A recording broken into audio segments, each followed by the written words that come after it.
Bonsoir, bonsoir, bienvenue dans votre émission Divine, c'est Divine, Délicia Souka. Je suis ravie de vous retrouver ce soir, chères femmes, chers hommes aussi, parce que je sais qu'il y a beaucoup d'hommes qui nous suivent derrière leurs écrans. Alors, avant toute chose, je vais vous demander vraiment de pouvoir nous excuser pour le petit retard dû à des soucis techniques comme d'habitude. Voilà, l'émission était prévue pour un démarrage à 19h, il est 19h22 à ma montre, mais bon, c'est pas grave, on va rattraper le temps perdu. Merci d'être là ce soir. Je vous retrouve dans le cadre de cette émission divine, comme d'habitude, pour recevoir une femme qui va pouvoir nous parler de son parcours de femme, qui va pouvoir nous apporter son petit témoignage, qui va pouvoir partager avec nous son expérience, ses expériences de la vie, ses combats, ses victoires, ses réalisations. Voilà, parce que derrière une femme, il y a toujours de grandes et de belles réalisations. Nous aurons l'opportunité de le découvrir encore aujourd'hui avec notre invité de ce soir que je vais vous présenter tout de suite. Alors, j'ai le plaisir de recevoir pour vous Irène Pousse. Bonsoir, Irène. Bonsoir. Comment vas-tu? Je vais bien, merci. Merci d'avoir répondu à l'invitation pour ce soir. Merci d'être là. Alors, je vais te laisser le soin de pouvoir toi-même te présenter à notre public de ce soir, nous dire tout ce que tu as envie de nous dire pour qu'on puisse faire connaissance, pour qu'on puisse te découvrir ou te redécouvrir, pourquoi pas, pour ceux qui te connaissent déjà et qui tombent là sur toi dans l'émission divine de ce soir. La parole est à toi, le micro est à toi, Irène. Présente-toi, dis-nous tout. Alors, je m'appelle Liliane Pousse-Boumba. J'habite à Orléans, en France. Je suis issue d'une famille de 4 enfants. Et je suis écrivaine romancière. Je suis présidente d'une association ici à Orléans. Je suis éditrice et en même temps ambassadeur humanitaire pour la paix. Waouh, ça fait beaucoup de je suis, hein? Ça fait beaucoup de je suis. Je suppose que je suis a commencé quelque part. Tu l'as dit, tu es issu d'une famille de 4 enfants. Tu es l'aînée, tu es la deuxième, la troisième, la quatrième. Tu es quel numéro? Alors, j'occupe la 3e position. D'accord. J'ai un frère et j'avais 2 sœurs. Malheureusement, j'ai perdu ma sœur aînée. Et là, il me reste une sœur. Alors, très tôt, j'ai été mise à l'école par mes parents. Et j'avais déjà cette image d'une personne qui avait vraiment envie de faire beaucoup de choses. Et je pense que cela est dû à l'instruction que j'ai reçue dès mon plus bas âge. Parce que chez nous, au Congo, Brazzaville, quand on était à la maternelle, la plupart du temps, c'était pour aller jouer, c'était pour aller dessiner. Mais moi, j'ai eu cette chance que mes parents m'ont mise à l'école. J'avais 3 ans et demi. Mais c'était une école où on écrivait vraiment, on apprenait à écrire, on apprenait à compter. Donc je pense que mon dévouement vient de là. Parce que quand je me souviens encore que tout mon parcours, j'étais une personne qui était dévouée. J'étais une personne qui aimait la compétition, qui aimait se mesurer avec les autres. Et donc, j'avais déjà ces atouts-là en moi. Et du coup, avec ce que je suis devenue, avec tout ce que je fais, je ne m'étonne pas parce que déjà très jeune, j'avais déjà tous ces atouts-là. D'accord, donc tu nous parles là de ton enfance que ben, dès que tu étais en âge, tu as été scolarisé, tu as été scolarisé pendant que les autres enfants se plaisaient à jouer. Donc parle-nous un peu de cette scolarité, parle-nous un peu de ce cadre-là, parce que donc ça a dû marquer une différence entre toi et les autres enfants de ta génération, puisque toi tu étais scolarisé, tu étudiais et pas les autres. Alors, est-ce que ça a marqué un décalage avec d'éventuels camarades, avec les autres enfants de ta génération? Comment tu as vécu cette scolarité-là? Est-ce que ça a créé une différence ou pas? Que peux-tu nous Alors, dire à ce sujet? oui, ça a créé une différence parce que je me souviens encore quand j'étais petite, les autres, quand je me retrouvais avec les enfants de mon âge, la plupart parlaient des jeux, de tout ce qui se faisait dans leur école. Et moi, je parlais de ce que j'apprenais. J'apprenais à compter, j'apprenais à lire. Et cette différence aussi, je l'ai sentie dans ma propre famille. Parce que ma sœur qui venait après moi, bien qu'elle avait 2 ans d'écart avec moi, mais elle a été mise dans une école, dans une maternelle, où on allait jouer. Et quand j'étais jeune, j'aimais lire et j'aimais écrire. C'était surtout ça en fait. Tant que je n'avais pas terminé de faire mes devoirs, j'étais pas à l'aise. Et quand je n'arrivais pas à faire quelque chose, je pleurais parce qu'il fallait à tout prix que je réussisse. Et mes parents me disaient que j'aimais l'école. Et je me couchais très tôt, j'étais très disciplinée, je me couchais très tôt et je me levais très tôt aussi le matin parce que j'avais envie d'aller à l'école. En fait. D'accord. Pour qu'on puisse un peu mieux comprendre, parce que là tu parles de, il y avait des écoles où des maternelles où on jouait, d'autres écoles où on apprenait. Alors là, moi, je comprends pas trop ce décalage et cet écart. Parce que généralement, quand on entre, ben, même en classe de maternelle, il y a quand même des apprentissages de base. Alors toi, est-ce que tu étais dans une école privée ou qu'est-ce qui explique en fait ce décalage d'apprentissage? Alors, je ne pouvais pas vous dire si c'était une école privée à l'époque.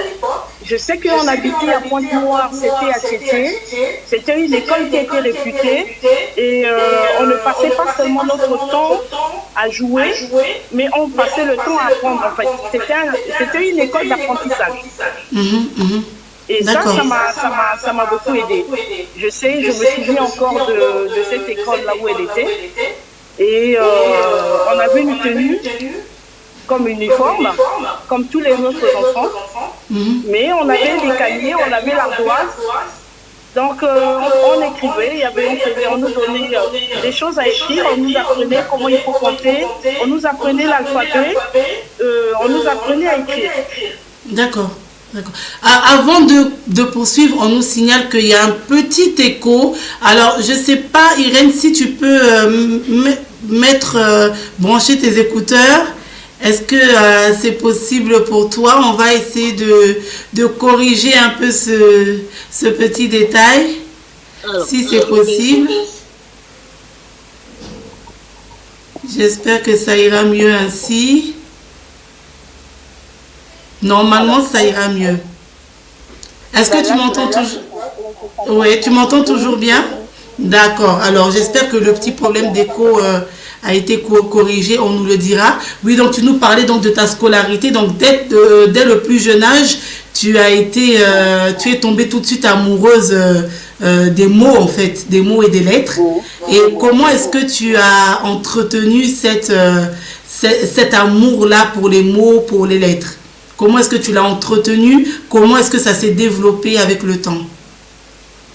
Alors, je lisais beaucoup. Je lisais beaucoup et j'aimais écrire. Et comme je vous l'ai dit à l'entrée de jeu,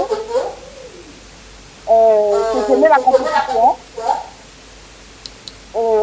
J'étais parmi les 3 premiers quand j'étais à l'école primaire.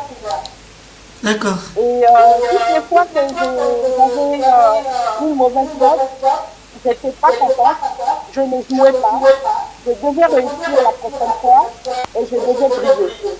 Et c'est ça qui me caractérisait en fait, d'être la première.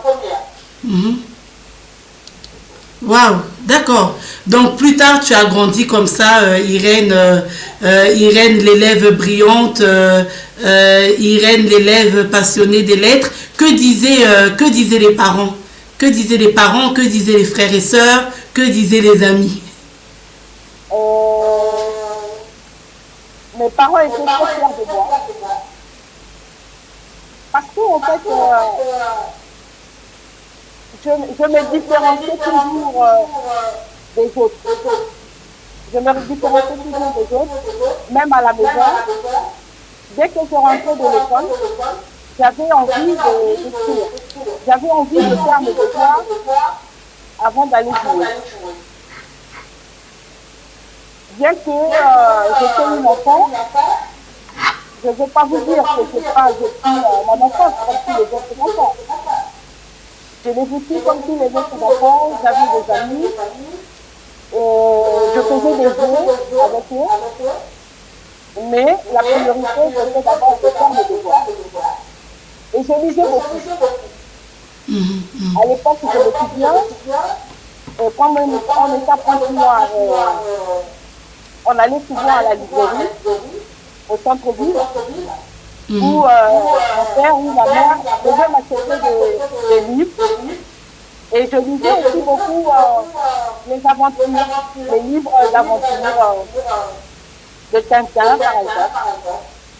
Ok, on me signale encore le petit souci. Je préfère que tu, décidément la technique ne va pas nous lâcher ce soir. Ben, je préfère que tu puisses débrancher les écouteurs, quitte à ce qu'il y ait l'écho, on t'entend mieux. Bon, du moins, je t'entends mieux sans les écouteurs. Donc il y a toujours l'écho, mais on va faire avec, du moment que le message passe. Ok, alors. Bon, la famille, les parents étaient fiers, la famille était fière. Est-ce que parmi les frères et sœurs, ça créait pas des petites tensions ou des jalousies ou des petites remarques un peu désobligeantes ou bien pas du tout? Oh ben ça c'est sûr que ça n'avait pas manqué. Hein. Ça n'avait pas manqué. Et cette façon d'être, c'est vrai que quand j'étais jeune, ça ne se faisait pas trop sentir. Et plutôt quand j'ai grandi et que cette différence s'est fait sentir. La preuve en est que quand j'avais 13 ans, mes parents m'ont tout de suite envoyé en Europe. Et j'ai jamais compris pourquoi le choix était porté sur moi. Sur toi qui n'étais que la troisième, finalement. Je n'étais que la troisième, et parce que mes parents, ils croyaient en moi. Ils voyaient en moi une personne qui devait réussir. Et j'ai toujours remercié mes parents du choix qu'ils ont fait. Tu les as toujours remerciés, mais comment toi tu as vécu le fait de pouvoir voyager, de pouvoir venir en Europe et de laisser les frères et les sœurs? C'est vrai que pour la séparation, c'était dur. Pour la séparation, c'était dur. Pour une fille qui avait très envie de quitter ses parents et de venir dans un pays étranger, un pays lointain, où il fallait que je me fasse des amis, c'était pas facile. Mais au départ, quand je quittais le Congo, mes parents m'ont bien expliqué que c'était pour mon bien, c'était parce qu'ils voulaient que je réussisse. Donc j'avais ça en tête. D'accord. Je pense que, oui. Comment, il y a une question qui me vient. Je ne sais pas si tu pourras nous l'expliquer ou pas, mais voilà, tu as commencé, donc tu as été scolarisé, tu commençais à briller dans les études, mais pourquoi cette obligation de pouvoir venir poursuivre les études en Europe? est-ce que tu ne pouvais pas poursuivre les études au Congo? Et est-ce que tu ne pouvais pas évoluer au Congo? Pourquoi ce chemin, si je peux dire, obligatoire? Parce que tu n'es pas la seule à avoir emprunté ce chemin. Beaucoup ont quitté leur pays d'origine pour venir en Europe poursuivre leurs études. Mais comment est-ce que tu peux expliquer ce choix? Est-ce que ce n'était pas possible de poursuivre les études au Congo? Comme je vous l'ai dit tout à l'heure, c'était la décision de mes parents. J'avais très envie de vous rendre compte à cet âge-là, en nos pays. Et puis j'étais contente aussi de venir en France. Donc mes parents, ils savent pourquoi ils l'ont fait, ça a été leur décision. Il y a eu une occasion qui s'est présentée, ils ont bondi dessus. Donc je ne le regrette pas. Le choix qu'ils ont fait pour moi, parce que je me suis dit que si j'étais restée au Congo, certainement que je ne devais pas avoir le même parcours. Et donc le fait d'être venue en France très tôt, très jeune, ça m'a vraiment aidé. Et ça, en fait, le fait que je sois venue en France, j'ai pu acquérir des bases.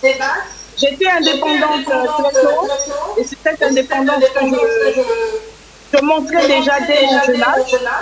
Et ça s'est renforcé le fait que je sois ici, ayant des parents au Congo. Et je vivais avec une cousine, le week-end, les vacances, et la semaine j'étais à l'Africa. Et ça m'a vraiment forgé le caractère, et ça m'a permis d'être vraiment indépendante. Et avoir une autre vision de la vie. Et quand je vois avec le reste de mes frères et sœurs, alors on n'a rien en commun. D'accord. Ok, donc on continue un peu, parle-nous un peu de ce parcours. Tu es arrivé en Europe, tu es arrivé en France, tu as donc poursuivi les études et là, cet amour des lettres, cette passion des lettres t'a suivi. Comment est-ce qu'elle s'est manifestée? Comment est-ce que tu as entretenu cela? Comment est-ce que ça s'est développé avec le temps? Je reprends la question. La première année, quand je suis arrivée, c'est vrai qu'on n'avait pas le même niveau. J'ai dû reprendre ma classe. Et ensuite, la deuxième année, ça allait. Et jusqu'à ce que j'arrive au lycée. Alors, il s'est passé quelque chose. L'internat où j'étais au lycée, à l'époque, c'était à Lisieux. Et c'est pas comme aujourd'hui où on pouvait y rester. C'était chez des bonnes sœurs.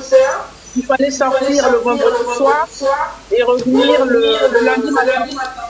J'ai fait ça pendant une année. C'était vraiment un casse-tête. Et la tante chez qui je devais passer les week-ends et les vacances a dû rejoindre son mari au Congo. Et je me suis retrouvée dans une situation très difficile.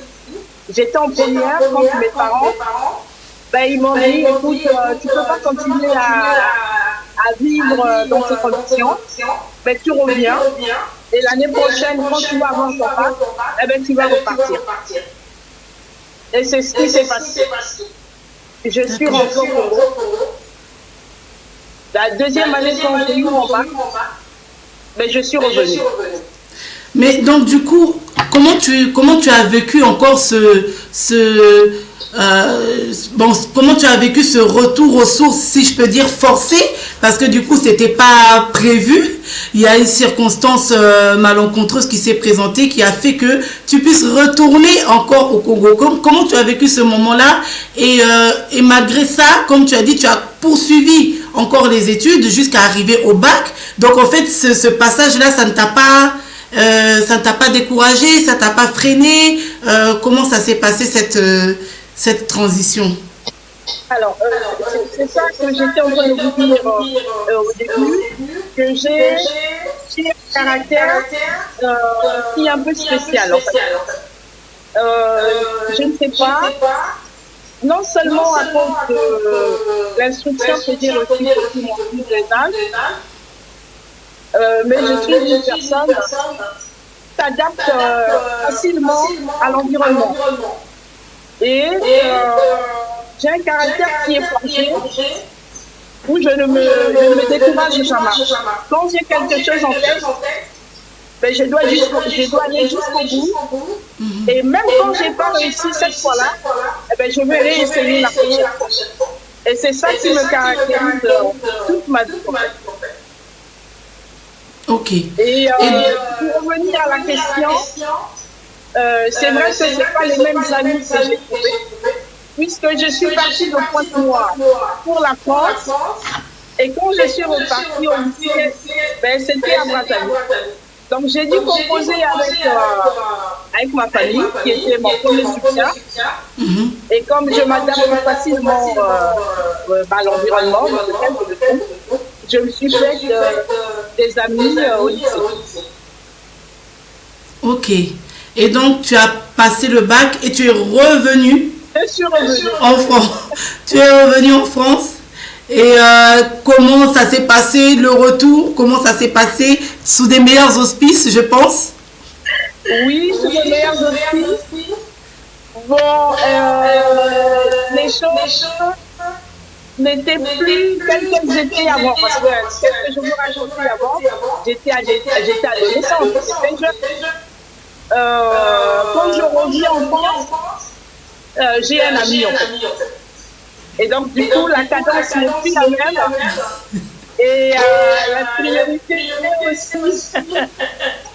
Les priorités aussi n'étaient plus les mêmes. Et puis on peut comprendre la jeunesse. On est tous passés par là. Mais ce qui était bien, c'est que j'ai poursuivi mes études universitaires.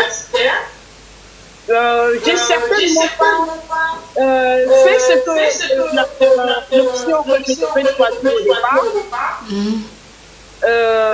Mais j'ai choisi les relations internationales en fait.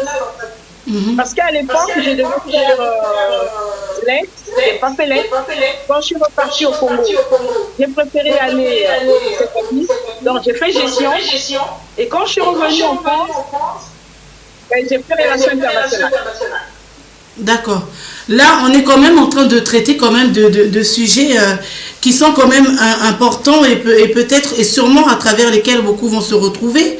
Parce que oui, beaucoup se sont retrouvés ou se retrouvent dans cette situation-là où pour les études, ils doivent quitter leurs racines, ils doivent se séparer de leur famille, ils doivent arriver dans un pays étranger.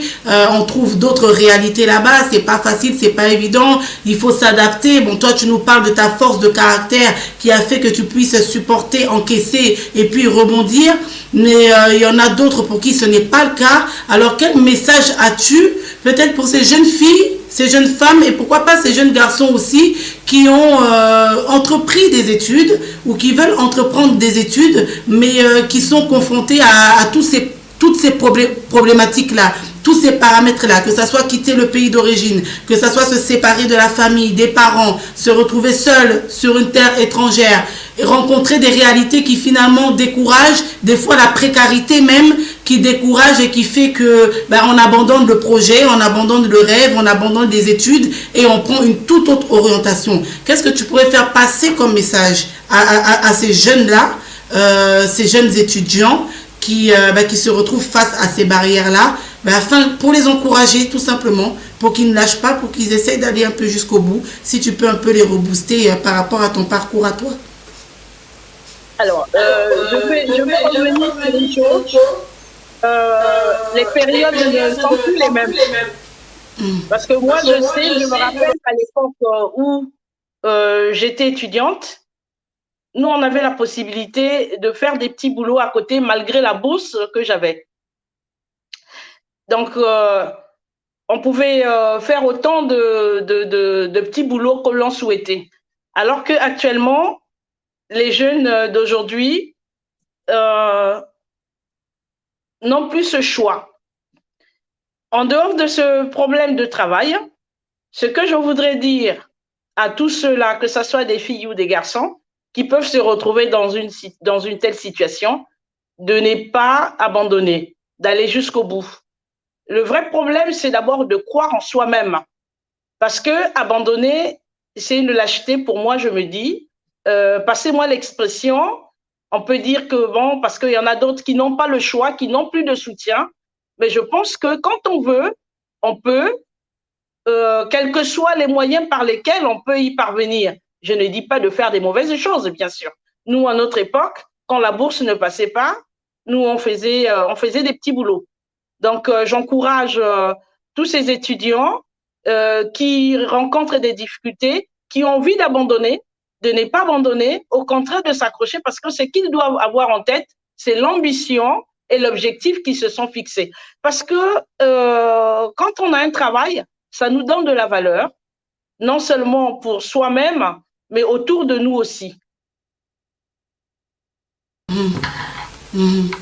D'accord, merci beaucoup, merci. Donc on va sur ces paroles d'encouragement, hein, ces paroles très très importantes, hein, surtout dans le contexte qu'on traverse actuellement où les étudiants sont particulièrement touchés par la crise et tout ce qui en découle. Hein. C'est important de pouvoir entendre quand même des paroles d'encouragement comme celle-ci. On va tourner le volet d'Irène l'étudiante et la jeune adulte pour arriver maintenant à la partie Irène l'écrivaine. Voilà, comme on l'a annoncé, tu es écrivaine, tu écris. Quand est-ce que tu as commencé à écrire? Dans quelles circonstances? Dans quelles conditions? Et pourquoi tu as commencé à écrire? Alors, je puise ma source tout de suite dans mon enfance. Comme je vous l'ai dit, que l'instruction que j'ai reçue quand j'étais très jeune, ça m'a donné l'envie d'écrire. Et j'écrivais des petites histoires, j'écrivais des petits contes. Et un peu plus jeune, j'écrivais pour les autres en fait. Quand quelqu'un avait une lettre à écrire, je le faisais pour dire que c'était à sa place. Et ce qui fait que les gens trouvaient que j'avais déjà la plume à mon âge. J'avais déjà la plume à mon âge, j'aimais écrire. Et donc, à l'époque, quand j'écrivais, c'était pas pour en faire de ça un métier. C'était juste par plaisir en fait de le faire. Et au fur et à mesure, l'écriture est devenue une passion. Alors, je veux vous rappeler quelque chose, c'est que avant que je puisse publier un livre, j'ai signé dans beaucoup de tribunes, j'ai écrit dans beaucoup de magazines et j'ai commencé à écrire le premier livre en 93 qui parlait de la jeunesse africaine. Malheureusement, je n'ai pas eu la chance d'aller jusqu'au bout. Et en 95, j'ai voulu écrire sur l'administration congolaise, mais à chaque fois j'abandonnais, je n'allais jamais jusqu'au bout. Mais j'étais passionnée par l'écriture en fait, parce que j'ai une imagination très riche. Et c'est ça qui me caractérise. Et c'est ce parcours-là que j'ai eu. Même quand j'ai occupé des hautes fonctionnalités au Congo, avec un rien du tout, je pouvais sortir quelque chose. Donc même en marchant, je pense à quelque chose. Même je suis assise devant la télé et comme les gens ont l'habitude de me dire que je peux avoir plusieurs casquettes en même temps. C'est-à-dire, je regarde la télé, en même temps je peux parler au téléphone, en même temps je peux être en train d'écrire, en même temps je peux être en train d'écouter la musique. Donc, c'est ça en fait ce qui me caractérise.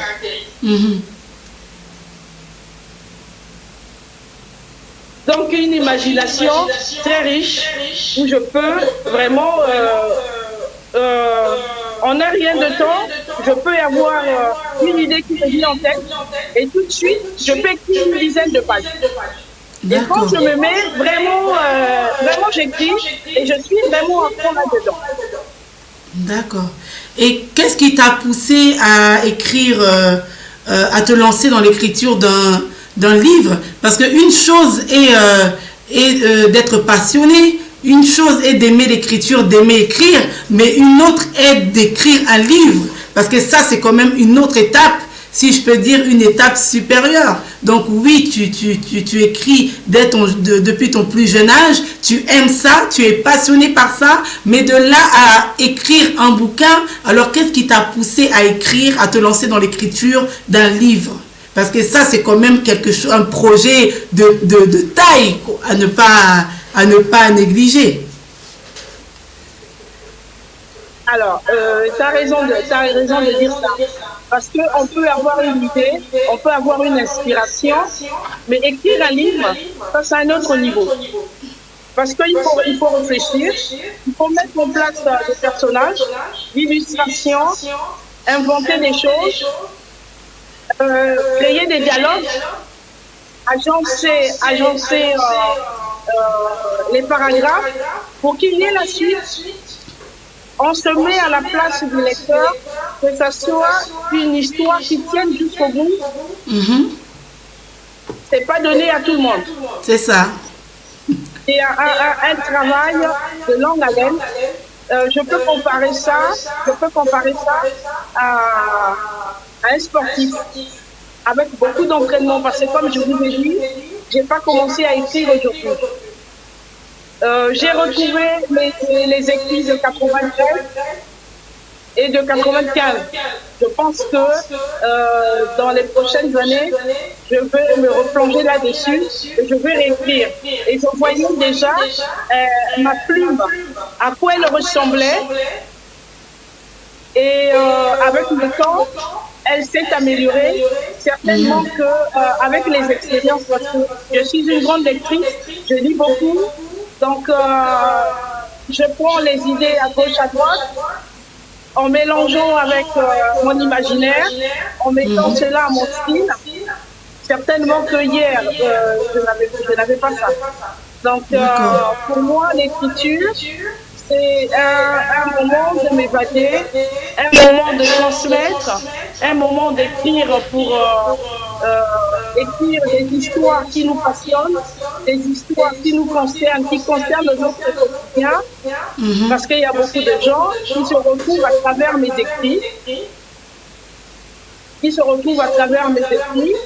et voilà. Donc pour moi, c'est une façon de parler à la place des autres, parce que ça bouillonne au fond de moi. J'ai envie d'écrire, j'observe, je suis très observatrice. Et quand j'arrive quelque part, j'observe. Et quand j'observe, et ça me donne des idées. Et avec tout ce qu'on entend, tout ce qu'on voit, parce que ce que j'écris, c'est des réalités, en tout cas, que nous vivons. Et donc l'écriture, pour moi, c'est une passion. J'aime écrire parce que je me sens emportée dans un autre monde. Et je me sens emportée dans un autre monde. Je peux vous dire que quand je commence à écrire, il y a des fois où je ne m'arrête plus. Tellement que je suis passionnée, tellement que je suis là-dedans. Je vais vous donner une anecdote. Quand je commence à écrire, il y a des fois où j'oublie même de manger. Parce que je suis assise depuis le matin jusqu'au soir. Je suis plongée dans mes écrits et j'oublie tout le reste. Et je ne saurais comment vous expliquer ça. Certainement que d'autres écrivains pourront peut-être comprendre ce que je suis en train de dire.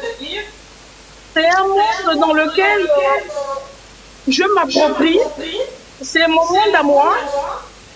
Je suis tellement à fond là-dedans que tout le reste n'existe plus pour moi. Waouh, en tout cas. Voilà. En tout cas.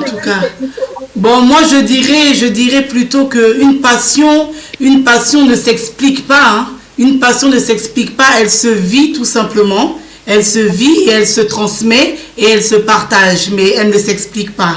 Donc, pour continuer encore sur le cheminement de notre émission. Alors, quelles sont tes sources d'inspiration?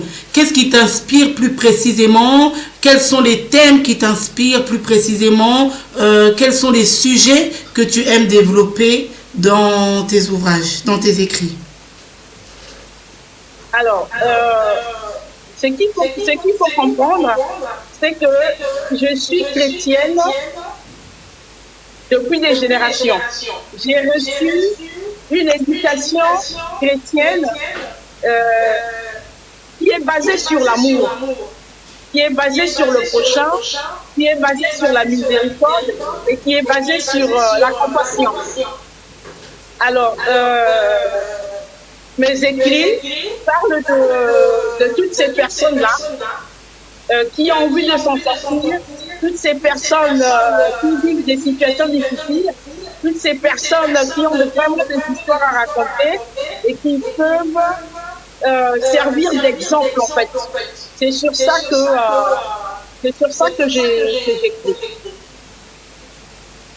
D'accord. Est-ce que tu as alors un sujet de prédilection dans toutes ces problématiques-là, dans tout ce que tu viens de citer? Est-ce qu'il y a un sujet qui sort du lot ou c'est vraiment un ensemble?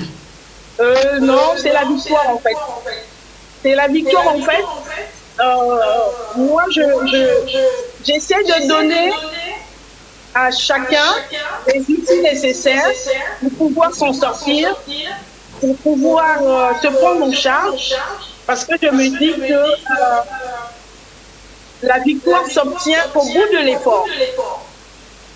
Et comme on le dit, l'avenir appartient aux gagnants ou à ceux qui se lèvent tôt.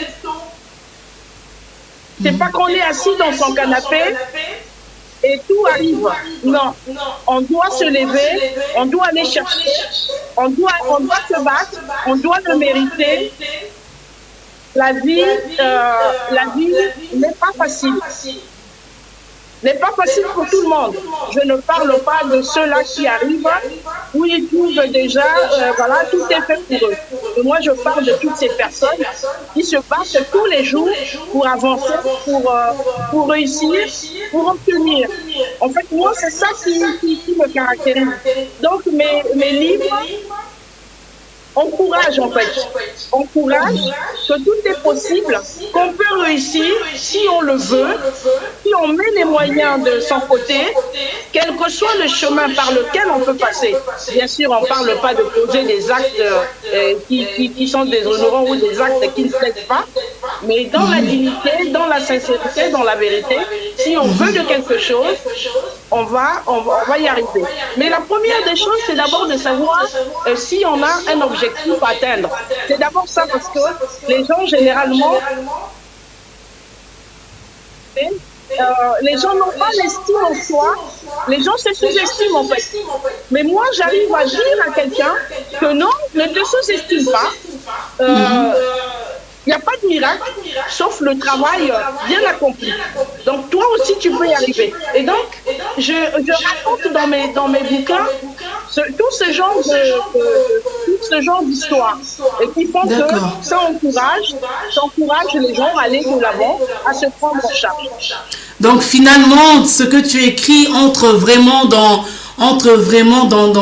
la vision et dans la perspective de l'association divine, parce que notre ligne de conduite, notre slogan, on le répète et on ne se lasse pas de le répéter, c'est EVE, Ève, encourager, valoriser, édifier. Et par rapport à ce que tu es en train de dire, le message que tu es en train de faire passer, que tu fais passer dans tes œuvres, on retrouve vraiment l'encouragement, on retrouve vraiment la valorisation, on retrouve l'édification, on retrouve Ève finalement, on retrouve divine. Donc ça tombe très très bien, ça tombe vraiment très bien. Alors on arrive doucement mais sûrement vers la fin de cette émission. Alors pour pouvoir entamer cette conclusion, est-ce que tu peux nous parler des deux ouvrages qui sont sur le marché? Alors parle-nous de tes deux ouvrages, de quoi ça parle et où est-ce qu'on peut se les procurer? Alors, je vais commencer. Les deux livres me passionnent. Les histoires ne sont pas les mêmes. Je vais commencer par le premier, qui est intitulé Si tu fais de Dieu tes délices. C'est un livre chrétien. Si tu fais de Dieu tes délices, il te donnera ce que ton cœur désire. On peut dire waouh pour le titre. Faire de l'Éternel ses délices. Délices, c'est quelque chose d'exquis, de savoureux, de bon. Quelqu'un pourra dire, mais comment on peut faire de l'Éternel ses délices quelque chose de bon? Mais c'est d'être dans la joie, d'être dans sa présence en fait. Parce que être chrétien, avec tout ce que nous voyons aujourd'hui, ça reste juste une coloration religieuse.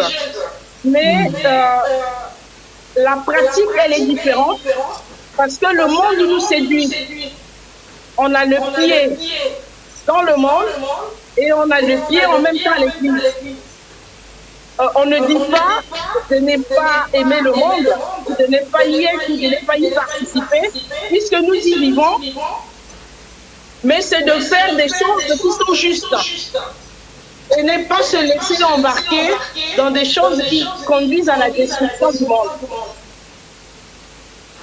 Donc ce livre-là, il s'adresse à tous ceux-là qui ont vécu des choses difficiles et qui continuent à les vivre puisque le monde va mal, puisque les problèmes sont toujours là. Parce que généralement, les croyants, ils pensent que quand ils sont dans la prière et que la vie est rose. Non. C'est justement ce problème-là qui fait que les gens se découragent. La vie d'un enfant de Dieu est faite d'embûches, d'obstacles, de trébuchements, d'égarements. Mais ce qu'il faut faire, c'est de se dire, de rester debout et de croire et d'avancer. Alors, ce livre, il donne tous les outils nécessaires pour que les gens s'approchent de Dieu, parce que les gens pensent que c'est le Dieu des autres. Les gens pensent que Dieu ne les voit pas. Les gens pensent que Dieu ne les écoute pas. Alors, ce livre donne tous les outils pour nous montrer la manière dont on peut s'approcher de Dieu. C'est pour montrer aux gens comment être dans la présence de Dieu. Si tu es en communion permanente avec Dieu, si tu fais sa volonté et que tu mets sa parole en pratique, il n'y a pas de raison qu'il ne te bénisse pas. Il n'y a pas de raison. Mais excuse-moi de t'interrompre là. Bon, parce qu'il y a de quoi se poser quand même des questions. Parce que quand on voit tellement de difficultés, tellement de combats, tellement de problèmes. Alors c'est vrai que tu nous parles de Dieu, tu nous parles de la foi, tu nous parles des éléments qui peuvent nous aider à surmonter les difficultés. Donc ce livre, c'est vraiment un outil pour tous les... Non, oui, je pense qu'il y a eu un petit souci. Il y a un petit souci de connexion. Il y a un petit souci de connexion avec notre invitée. On va attendre qu'elle puisse se reconnecter avant de pouvoir poursuivre. Alors, à ceux qui nous rejoignent ou à ceux qui prennent l'émission en cours, c'est votre émission divine. Et ce soir, je suis en train de m'entretenir avec Irène Boumba-Pousse, qui est écrivaine. Elle nous parle de sa passion de l'écriture. Elle nous parle de sa passion des mots. Elle nous a raconté tout son parcours de l'enfance à aujourd'hui. Pourquoi elle écrit, qu'est-ce qui l'encourage, qu'est-ce qui la motive à écrire. Et là, elle était en train de nous présenter ces deux ouvrages. Et il y a eu un petit souci de connexion. Je vous prierai de pouvoir patienter quelques minutes, le temps qu'elle puisse se reconnecter. Et je vous passe le petit jingle de Divine.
Waouh. Malheureusement, je vois qu'il y a un gros problème de connexion pour mon invité, Irène Boumba, qui a du mal à se reconnecter. Nous étions déjà arrivés à la fin de l'émission et elle était en train de nous présenter donc ces 2 livres qui sont sur le marché. Alors malheureusement, je vois qu'elle a du mal à se reconnecter. Vraiment, j'en suis navrée. J'aurais aimé qu'elle puisse donner le mot de la fin, le mot de la fin. Dans tous les cas, bon, ben, on aura l'occasion de pouvoir se rattraper. Je vous présente les 2 livres de Madame Irène Boumba. Donc, elle était en train de nous parler de celui-ci. Voilà, son premier ouvrage. Si tu fais de Dieu tes délices, il te donnera ce que ton cœur désire.